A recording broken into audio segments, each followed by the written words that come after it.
It's my pleasure to welcome the former Prime Minister of Sri Lanka, the opposition, Honorable Ranil on our show this evening. Welcome to the show. Mr. Wickramasinghe, the government is in a financial crisis. They just raised taxes, but yet they say they don't have to pay pensions this month. Domestic borrowings are very expensive. Interest rates are over 18%. Money printing, even though it is a very dangerous option with inflation already at 17% plus, 30 billion rupees was printed in the last 2.5 years. So the only option the government seems to have is to borrow in the international commercial markets. But you're being accused now of trying to stop the government's $500 million facility through HSBC, JP Morgan and Barclays. Are you being patriotic? I am not trying to prevent anything. All I am stating is the position of the UNP in regard to the $5 bond which is being raised through HSBC. Firstly, there is no legal authority to raise this money under the laws of Sri Lanka, and certainly I would say this is contrary to the law. If that is so, then there is no obligation on us to repay such a bond. There is no legal obligation.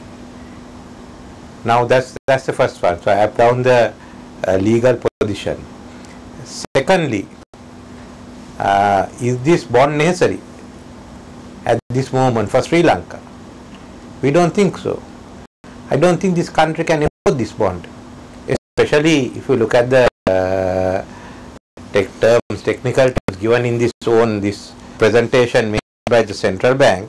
Yeah. It talks about repayment is a bullet payment, coupon, floating or fixed, half yearly or annual payment. Right. But the repayment is bullet payments. You take and you repay $500 million in one go. Right. You think we can afford do that? If you, Harsha, look at what our debt service is going to be, right, it keeps going up to about 800 million US, and if you keep borrowing some more, right, it will go up. Then in 1 year, right, it is going to be something like 1.3 or 1.4 billion US. Yes, but then if there is growth and if there is money, then what is the problem in paying it back? Where is the growth with the figures that you have shown here? Growth. That's why the government has no revenue. Business has come to a standstill. We are basically running on the remittances of the people who have gone abroad, because we can't give them employment here. They go out there. Their families are broken up. We are running on that. What's the growth that we are talking of? If a country is growing, you don't require this loan. Well, I mean, for the country to grow, we need to do a lot of infrastructure investments, and the government document that this money is for infrastructure. I get on one. You're talking of high rate. Now, do you take this loan? This is convert to about 5.6 billion rupees. Right. Then, when you repay it, if you go at this rate, the rupee would have depreciated to about 180, maybe more. So you are taking at 5.6 billion, you are repaying at 15.6 billion. That's virtually the whole interest. So that's, if you are looking at that as interest, as your interest, right, it's going to be as high as the commercial borrowings here. Right. Secondly, you get on to the issue of infrastructure. Where is the infrastructure plan for Sri Lanka? There is a Mahindra Andhra plan, is there? Firstly, as far as infrastructure is concerned, the Mahindra Andhra plan, they are asking for money. Right. What are the projects they want money? This 500 million bond for. Right. Proposed coal power plant in Noricholi. Right. Now, as you are aware, Noricholi is already funded by the government. Right. Then you have the proposed Southern Expressway. Right. The Southern Expressway is being funded by the ADB. Then proposed Putlam Padini main road. The work has already started on that. Hambantota port, yeah, the China Exim Bank has already are doing feasibility studies. Then you are talking of proposed Northern Expressway, Trincomalee Investment and Tourism Zone, proposed coal power plant in Trincomalee, Habana Trincomalee Road. Look, none of those are going to take place until there's going. And you are talking of Kalpitiya Tourist Zone and others without feasibility. So already there's funding for this. And then why do you want this money? If you take at Norichole, I must tell you that Ravi Karanayaka asked a question from the government, and apparently it turns out that what we have got for Norichole is 300 million US, 20 years, including a grace period of 5 years, right. And the interest rate is 2%. Now, do you want to take money from somewhere else? Put it in. Secondly, is if you look at all the funds that are available, still I think as far as they claim here that money is not available, right. But there is money available, something like 1.3 billion this year. The dollars this year on concessionary loans. Yeah, I mean altogether, according to the Minister of Finance, there is 4.7 yes, 7 billion. 4.7 billion. Then you haven't utilized. You have the Millennium Challenge, which we got, which I got. That's like you started on it, but they have suspended it. Yeah, but for the years 2000 for 2003, right? That's 500 million there. So there's enough money. Why do you want this? And who repays it? It's you and I who are going to repay it.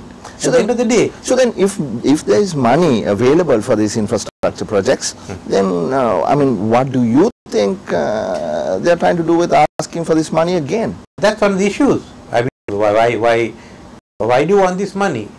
You say that this is for this type of we know it's already funded. So obviously the money is being used for something else, and at one day we are going to ask to pay 500 million US bullet payment. Right. I mean, it's unheard of.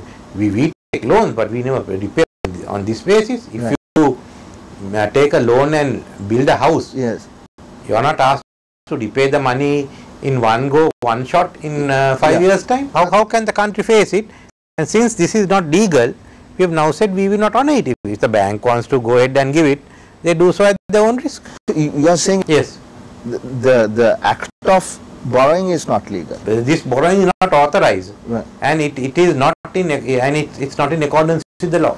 Okay. Now that is the government's what the government is doing. Now what people are saying, particularly the Colombo lead, they're very upset with you. They are saying, look, you know, Ranil Wickremesinghe is trying to be a Hugo Chavez.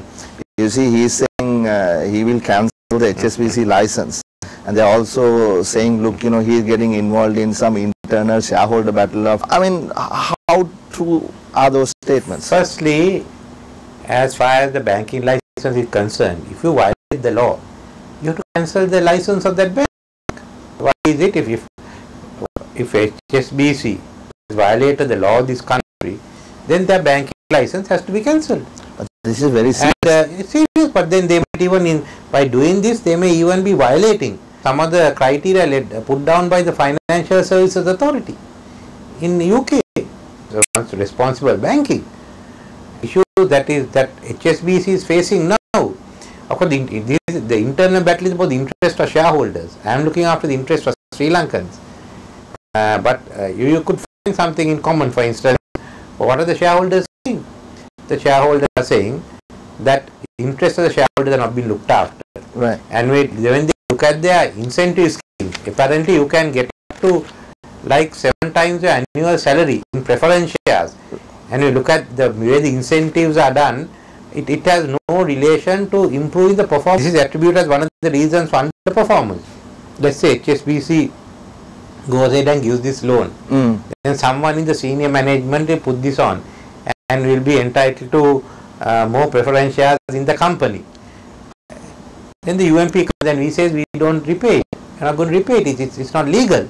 At that time, that guy doesn't return his preference shares. The shareholders have to take the hit on that. What you are saying is not only from the point of view of Sri Lanka, from the point of view of the shareholders also? I mean, if you look at what the shareholders are saying, some of these people may be worshipping, but you look at what the shareholders have been saying. And they are saying the chairman should not have executive powers. And then getting on, I don't think you could compare me with Hugo Chavez, but if you look at he looks after he's basically principally being anti-American. Mine is being pro-Sri Lankan. But I think it's a good instance you gave. Why does Venezuela have this pain? Because you have to remember that Venezuela is one of the countries that had to go through this debt crisis at the beginning of the 20th century. The European powers shelled, their navy came and shelled Venezuela. They got permission of the US because they couldn't repay their debts to international banks. Mexico was occupied in the middle of the 20th century. These are countries that were occupied because they couldn't pay the debts. Today, it's different, especially after the banking, the financial crisis of 1997. Right. Sometimes government might take at risk. Others that the banks must also bear the risk. You can't expect governments to be paying out when banks have entered into a contract. And that's all that I'm saying. I mean, why is HSBC's